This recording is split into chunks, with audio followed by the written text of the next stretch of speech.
Welcome to the Deep Dive. We're here to help you get informed, fast, breaking down complex topics into, well, insights you can actually use. And today, we're kicking off something special, our CSWIP 3.1 exam prep series. That's right. We're focusing specifically on getting you ready for that Welding Inspector Exam. Yeah, it's a big one. And the mission here isn't just, listing answers to multiple choice questions. We want to really unpack them. Exactly. Understand the why. Understand the principles so it sticks. Turning that raw info into real knowledge you can use on the exam, and definitely on the job, too. Couldn't agree more. I mean, for CSWIP 3.1, just knowing A or B isn't enough. Not really. Right. You got to grasp why it's A or B. That's what lets you apply it confidently in different situations out in the field. It's about mastering it, not just memorizing. Okay, let's jump right in then. First question focuses on ultrasonic testing, UT. Ultrasonic testing has an advantage over other NDT methods for the detection of, and the options are A, lack of sidewall fusion, B, root undercut, C, incompletely filled groove, D, root concavity. Okay, the answer you're looking for here is a lack of sidewall fusion. Lack of sidewall fusion. That sounds pretty important. What exactly is it? And why is UT the go-to method for finding it? Yeah, it's definitely critical. So lack of sidewall fusion is an internal defect. Basically, the weld metal, it just hasn't properly fused, hasn't bonded with the side of the joint, the base material. Oh, okay. So you end up with this discontinuity, like a gap or a planar flaw right inside the weld, a real weak spot. So it's hidden deep inside. Makes sense that surface checks wouldn't find it, but why UT? What makes it special here? Exactly. That's the key. UT uses high-frequency sound waves. These waves travel into the metal. Right. And when they hit something different, like this internal lack of fusion, especially if it's planar, kind of flat, they bounce back. Like a reflection. Precisely. Think of it like sonar. By looking at the time it takes that echo to return and how strong it is, inspectors can pinpoint where the flaw is, even get an idea of its size and shape. Other methods might pick up some internal things, sure. But for these planar defects, which can be really thin and oriented awkwardly, UT gives you that depth penetration and really high sensitivity. It's like having X-ray vision for the inside of the weld. So what's really interesting here is for those sneaky internal flaws, UT isn't just one choice. It's often the best choice, maybe the only reliable one sometimes. The key insight seems to be knowing UT's unique power for finding those hidden planar defects that could cause big problems. You got it. It's about preventing failures by seeing what other methods might miss. Okay, moving from finding defects to, well, making the cuts in the first place. Next question. Which of the following cutting methods is suitable for cutting stainless steel? Options. A, plasma. B, oxyacetylene. C, oxypropane. D. That depends upon the thickness. Right. For this one, the answer is A, plasma. Plasma cutting. Plasma. Okay, that feels right somehow, but can you break down why plasma works well for stainless steel considering its properties? Sure. Plasma cutting works because it uses this incredibly hot ionized gas, the plasma itself. We're talking temperatures over like 20,000 degrees Celsius. Wow, that's hot. Extremely hot. It melts the stainless steel, and then a high-velocity gas jet just blasts the molten metal away. Clean cut.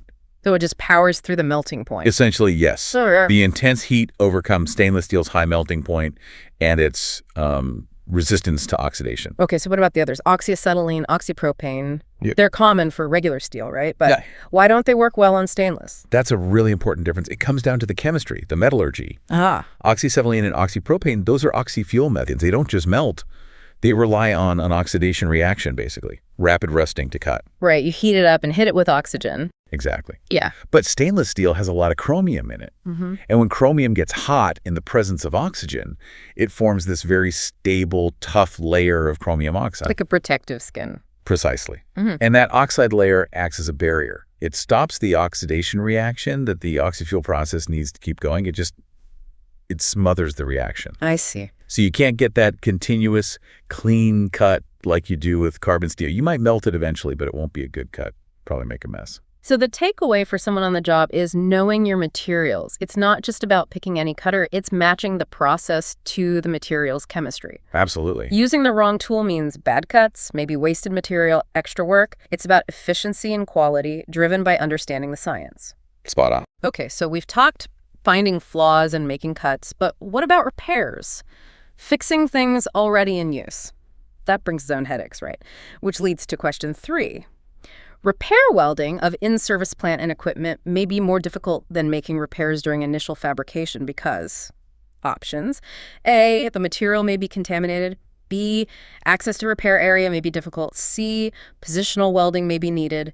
D, all of the above. Yeah, this one, the answer is pretty clear. D, all of the above. That feels right. Let's unpack each one, though. Contamination first. How big a deal is that in repairs? Oh, it's huge. Massive problem sometimes. Think about equipment that's been running, maybe carrying processed fluids, oil, chemicals. You get scale, rust. Stuff gets baked in. Exactly. Even if it looks clean, contaminants could be embedded in the surface. Yeah. Then you try to weld on it. And those contaminants cause chaos in the weld pool. Yeah. You get porosity, maybe cracking, lack of fusion. Serious defects. So the prep work, the cleaning, has to be way more intense than for new fabrication. And even then, getting it truly clean can be tough. Makes the whole weld riskier. Okay, and access. I'm picturing trying to weld upside down in some tiny, awkward space. That's often the reality. In a workshop, things are usually on a bench, easy to get at. Right. In service, you're dealing with pipes, tanks, structures already installed, often in cramped, congested areas. Just reaching the repair spot can be a challenge. Never mind preparing the joint properly or welding it comfortably. I can imagine. I've seen jobs where getting to the weld took longer than the welding itself. It makes everything harder, prep, welding, inspection afterwards. Which leads straight into positional welding, I guess. No nice flat welds, usually. Very rarely a luxury in repair scenarios. Yeah. In fabrication, you aim for downhand, flat position. Easy to control, best quality. Makes sense. But in the field, you weld the component as it sits. So that often means vertical welds, overhead, horizontal, all much harder. They demand a lot more skill from the welder to avoid defects.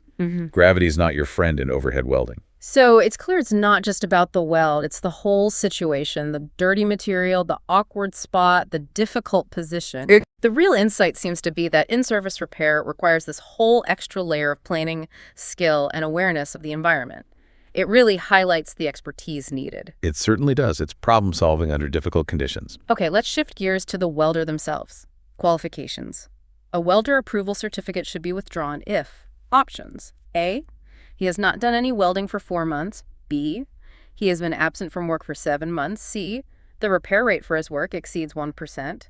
D, his work has been examined by UT only. All right, the key answer here, based on common standards, is B. He has been absent from work for 7 months. 7 months. Why that specific length of time? What's the thinking behind that? It relates to maintaining skill currency. Most major welding codes, like ISO or ASME standards, have rules about this. Okay. Basically, a welder's qualification is often valid only if they're actively welding pretty consistently within their approved range.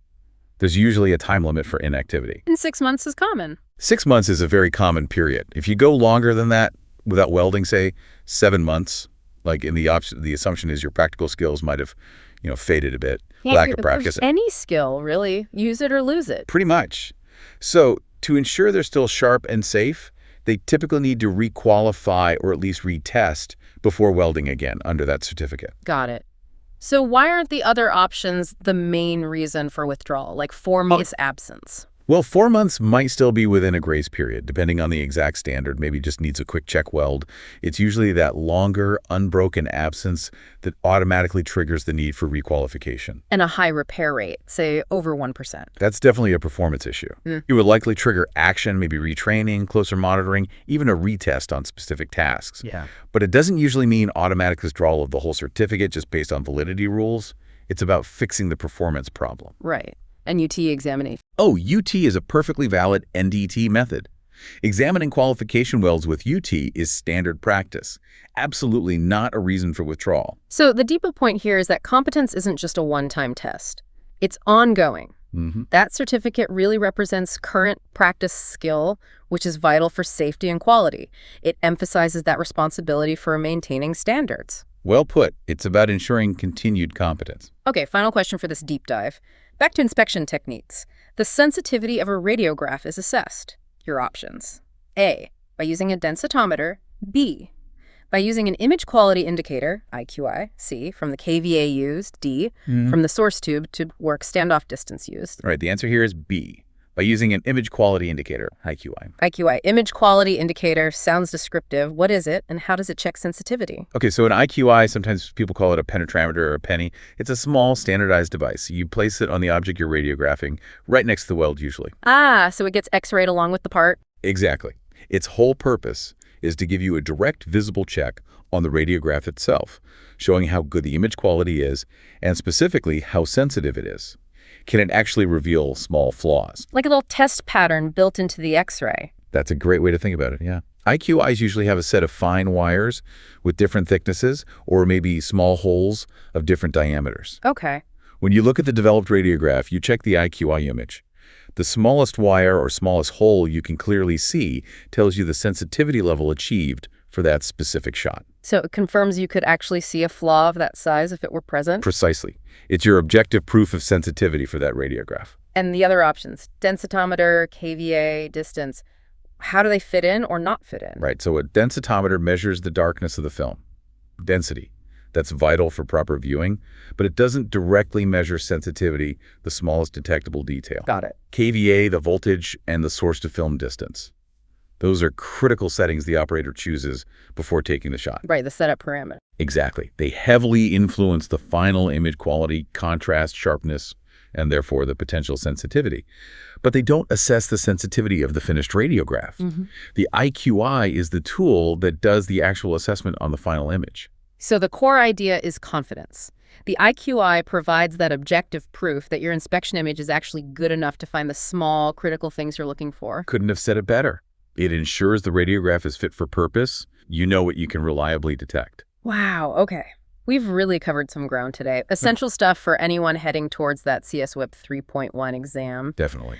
From, UT for hidden flaws, choosing the right cutting method like plasma, the real-world challenges of repair welding. The welder qualifications. Right, the qualification rules, and checking radiographic sensitivity with IQIs. Lots of detail. Yeah, and if you look at the bigger picture, every one of these questions touches on different facets of what a welding inspector needs to know. It's not just one thing. No, it's comprehensive. It's materials, processes, quality control, safety standards. It all ties together. Absolutely. And for you listening, getting ready for that exam, really understanding these principles, not just the answers, is going to be key. It really is. And maybe something else to think about, beyond just the technical side we covered. Yeah. How do things like ethics, professional responsibility, and always prioritizing safety weave into all of these topics? How does that shape what makes a truly effective, reliable welding inspector out in the world? That's a great point. Something important to keep in mind as you continue studying. Thanks for joining us on this deep dive.